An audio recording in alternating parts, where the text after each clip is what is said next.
Hey everybody, welcome to the March 20th edition of Wall Street Winners. Let's get right to it. That is fantastic. Let's carry on. So the market showed some weakness again today, and take a look at that purple predictor, the purple line in the upper right-hand corner. And you can see that it's weaker than the price action.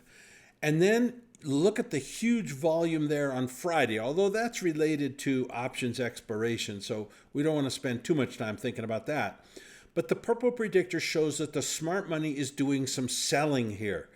We just made new all-time highs. That's bullish. The smart money is taking profits. That's bearish. You always have to take a look at price action as the most important thing, and it still remains bullish even though we're down a little bit from our highs. What about the Dow Jones? Similar situation.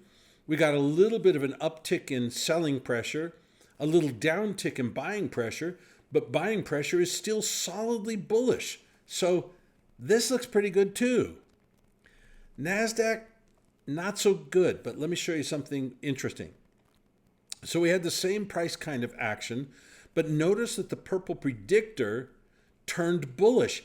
It made a higher high in the last few days when the price was making lower levels. I'm actually looking now for the NASDAQ to outperform the S&P and the Dow. But we need some confirmation first. But I'm developing that thesis right now.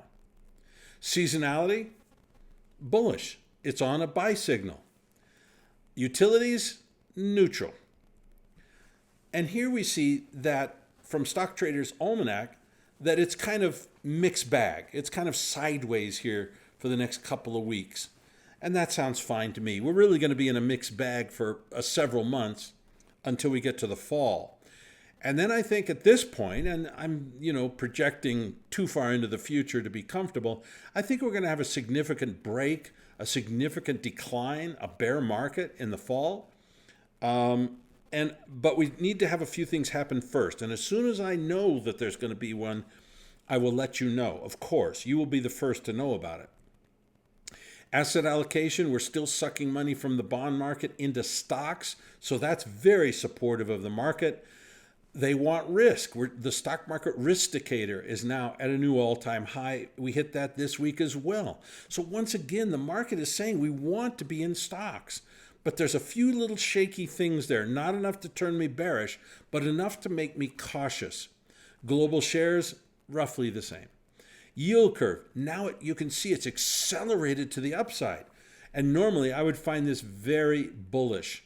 The usually very positive yield curves are very positive for the economy and very positive for the stock market, but 1 year in advance. So this means that we're going to probably have a really good stock market next year. So I think we're going to probably see some type of a big correction, maybe a bear market in the fall. And then we're going to have a major bull market come after that. Now, of course, listen, who knows what's going to happen. But that's my scenario right now. Bonds collapsing. As you know, gotta love it. We've been short for a very long time. Key factors. Now, there's some interesting changes here. Gold is still in the bear market, so that's been kind of bearish. But take a look at the other indicators. The CRB index has skyrocketed, but was down a lot on Friday. The blue line, which is German 10-year treasuries, it's not going up anymore. Only the green line, which is U.S. Treasury yields, it's still skyrocketing up. But CRB, gold, and 10-year treasuries in Germany, I don't want to say they're in a bear market. Gold obviously is, but we've seen a little bit of a shakeup there. So we may see a pause in the increasing yield picture. Dollar starting a new leg up. Look for the dollar to hit up to 93, 94 on the dollar index here. So look for that bull market in the dollar.